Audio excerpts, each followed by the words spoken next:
American Family Radio, Financial Issues. I'm Dan Celia. It's great to be here. We are going to get to the phones, 866-300-9298, 866-300-9298. We'll take a look at, I can't get to all of the commodity indices, see what oil and gold and the others are doing. I'll be there in a minute, but unable to hit that right now. But we'll go to the phones. The markets are going to open here in about 8 minutes. We'll take a look to see what they are. By the way, futures are scheduled to open pretty much flat, slightly up in positive territory a little bit. We'll wait and see how that goes. I hope most of you follow me on Twitter. It's at Financial Issues, or on Facebook, which is Facebook/Financial Issues. I hope that you follow me on those, because I sent out an article that is a Fox News article that the headline says Pentagon admits Christian ministry, AFA by the way, is not a hate group, says label does not reflect the official doctrine of the U.S. military, or the Army in this case.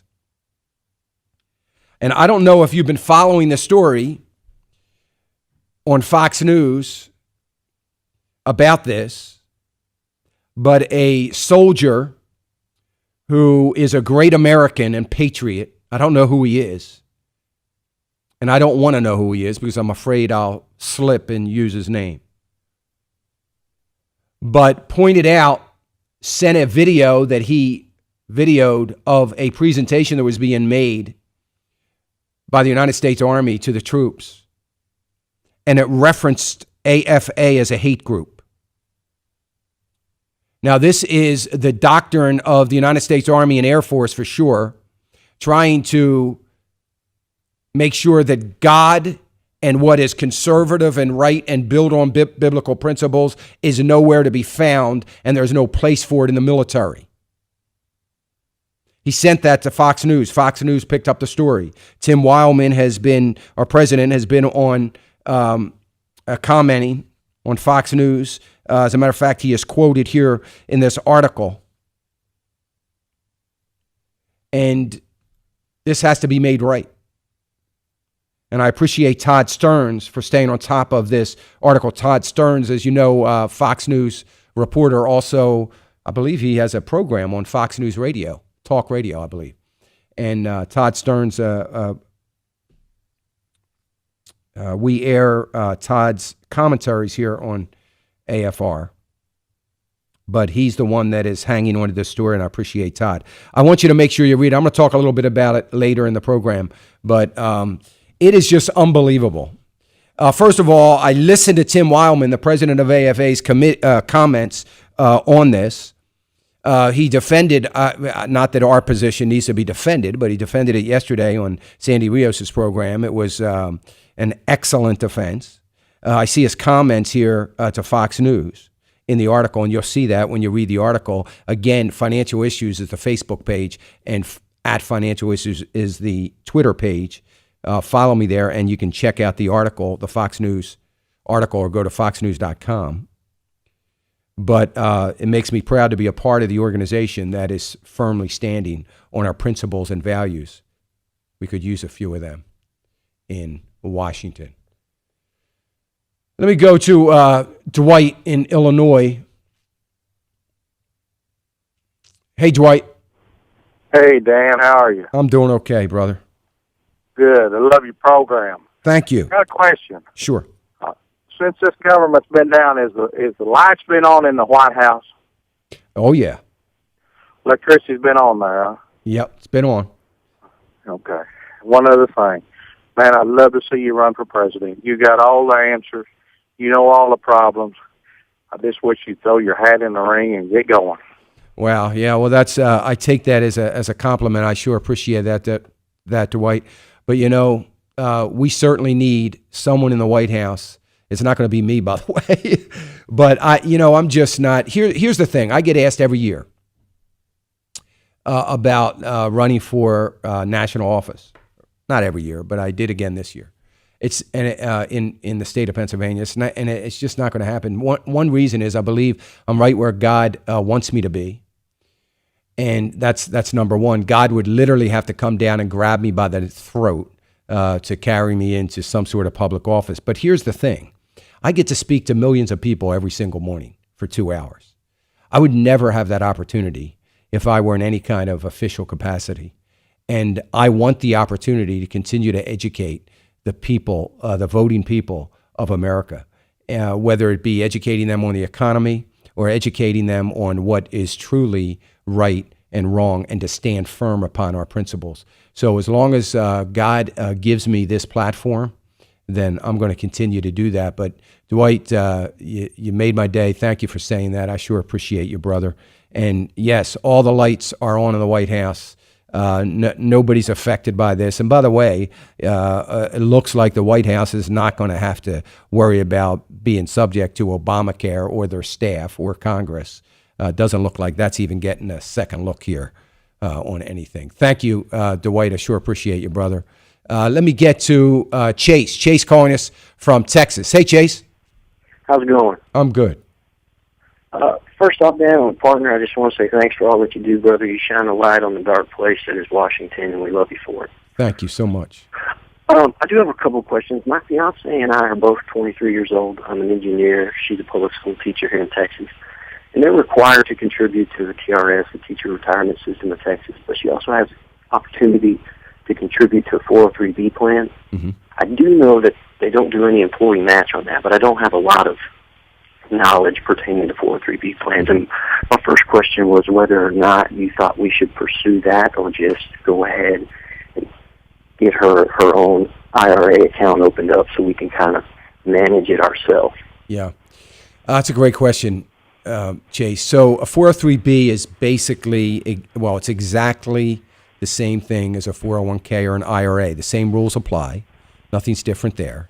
Obviously, the big difference is that, the money is coming directly out of her pay, and it may be an opportunity to do a 403B that is a Roth 403B, which the Roth rules would apply. And if that's the case, then I would do that if you decided to do that. Now, having said that, I like the idea of doing an IRA, a Roth IRA, on your own, in an account, whether you use the Timothy plan. If you want to use mutual funds, you would use the Timothy plan to set that account up, or whether you went to a TD Ameritrade or one of those brokerage houses and did it yourself. Either way, I like the idea of that because it gives you so much more opportunity when you do that. Here's the problem. And this may not be a problem for you, Chase. I'm just saying that my concern is there's the discipline. I love the discipline of it coming out of your pay. You just kind of forget about it. So if you know how disciplined you guys are, and if you feel that you can be pretty disciplined about every payday, some of it automatically, you can set it up so it automatically comes out of your checking account. Your pay probably gets automatically deposited. And at the same time, you can have this $25 or whatever it is coming out automatically going into your new IRA account. If you can do that, then I like the idea. And I like the idea of you maintaining a little bit of control of that. I think it makes a lot of sense. Okay, I appreciate that. My second question is, do you ever recommend a person having two IRAs, one with like a TD Ameritrade or Scottrade, and a second one with a Timothy plan to kind of be able to, I guess, hedge a little on? No, here's the thing, Chase. If let's say you have a TD Ameritrade account, you can buy the Timothy mutual funds within that account. You know what I mean? So you can go to TD Ameritrade, let's say, and you're buying stocks or bonds or whatever you're doing. You can also buy one of the 12 mutual funds or two or three of the mutual funds that Timothy plan has. So you don't really even need to go to Timothy to do that. Now, there are some brokers, and I don't know who they are. I don't know all of them out there, but there are some that you can't buy Timothy mutual funds from. So every mutual fund company has to have an arrangement made with a particular brokerage. And so in that case, then you would have to have two separate accounts and have an account at timothyplan.com. But you don't, I don't recommend that. Here's the thing, Chase, is that the diversification that you have in your investment account is it's irrelevant where it is. In other words, a TD Ameritrade, or one of those accounts, they are just a holding company. They're what is called your trading platform. So if TD Ameritrade went bankrupt for some reason, it wouldn't impact your investments because your investment would have to go bankrupt. In other words, if you owned Exxon stock, Exxon would have to go bankrupt for you to lose your stock, not TD Ameritrade. They're just the holding company. So Timothy Plan would have to go bankrupt in order for you to lose your Timothy mutual fund. So you can create your own diversification in one account, and it really isn't putting all your eggs in one basket. It's not that at all because you're still maintaining diversification.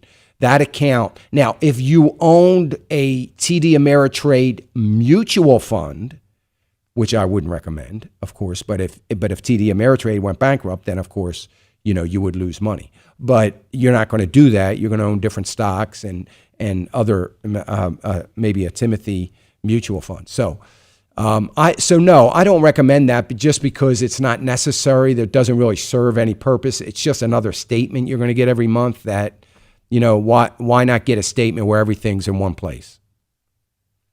All right? Mutual, the Timothy Plan, but that's something you can easily call them and find out, correct? Yep. Yeah, you can call them or go to timothyplan.com and get all that information. Okay, appreciate it very much, Dan. All right, Chase, thank you. I appreciate your encouraging words, too. Thank you for that. Let me see. How much time we have? Let me go to Dennis, Denise in Mississippi. You say Dennis? Oh, Dennis. I'm sorry. I said Dennis. I first said Dennis, then I said Denise. I keep turning my head away. Go ahead. That's Dennis, Denise. What's the difference? Go ahead. No. Go ahead, Dennis. Called both. So. But no, I appreciate all you do, Dan. I don't think I'd like to see you run for office. You're too important where you are. Thank you, brother. And we appreciate everything you do. But no, I called a congressman this morning, Greg Harper, and I called my two senators, Wicker and Cochran. And, of course, I got their voicemail. Sure. But I left them a good message on they need to vote no. If they can't vote no on this stuff coming up, I was going to work hard to see they didn't get reelected. So that's all I can do with them right there, except run somebody against them. But well, that's exactly what you need to do, though, Dennis. That's what everybody needs to do. So you did the right thing because, first of all, you're a voter in their state, obviously in Mississippi. But secondly, we've got to let our officials know that this isn't one vote. Don't write it off because you think it's one vote. You need to tell them that. You need to say that not only am I not going to vote for you, I'm going to do everything in my power to vote against you in the primaries and to make sure that you don't win in the primaries. So I'm going to be working hard for your opponent, and you did the right thing with that. Thank you for that, Dennis. Did you have something else there, brother? Yeah, I wanted to ask you something. Do you think all this mess is going to... I've got 3 life insurance policies, and do you think all this mess is going to be boiling down and affecting the life insurance industry in any kind of way? I don't, Dennis. I mean, I really don't. I think that the life insurance industry is pretty healthy. I think that, listen, if something were to happen where we go into a depression, by the way, with or without, this issue on the table, if we go into a depression, if we go into a severe downturn, then a life insurance company is considered a financial company. All financial companies, all companies across the board in a broad sector across the board are going to suffer. Make no mistake about that. So that is in fact going to happen. But I would say that your life insurance plan or your life insurance policy is pretty safe, and shouldn't have too many issues, and I wouldn't be concerned about it.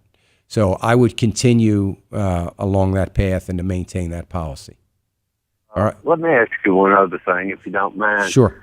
The interest and stuff that I've been accruing on the policies, I've been declaring that on my taxes every year. Mm-hmm. Now, would my wife have to turn around and, or any other beneficiary, would they have to turn around and pay taxes on that again? So they would have. You're talking about the life insurance, or yeah. So the life insurance, the death benefit portion, is not taxable. So, but the cash value portion, which I think is what you're talking about, the cash value portion would go to them separate from the death benefit, and that would be a taxable event to them. Yes. Yep. So you're paying tax on the interest. They would pay a tax on the receipt of the whole amount. I got to run, Dennis. Thank you for that. Great stuff, man. I appreciate it. Thank you for your encouragement. You're listening to American Family Radio, Financial Issues. I'm Dan Celia. 866-300-9298. We'll be right back.